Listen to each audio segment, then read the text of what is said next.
Noether's theorem, which turns 100 years old in 2015, fascinated the greatest minds of the 20th century because it reveals the intimate connection between the symmetries of nature and the form of the fundamental laws of physics.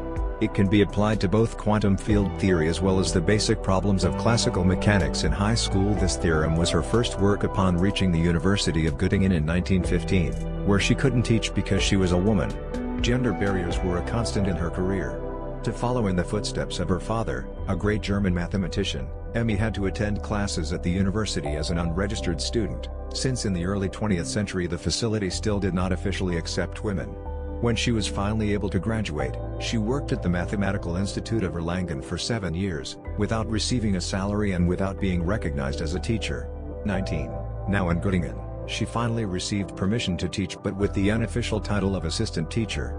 It was the most that she was able to obtain despite leading a world-class team and the fact that her students were themselves accepted as researchers and professors. Emmy Noether made great contributions to the innovative field of mathematics known as abstract algebra, though when her merits began to be recognized, she was expelled from the university because she was Jewish. The Nazis had just come to power and Noether was exiled to the United States in 1933, where she died 2 years later. Einstein wrote an obituary at her honor in the New York Times, where he defined her as the most significant creative mathematical genius thus far produced since the higher education of women began.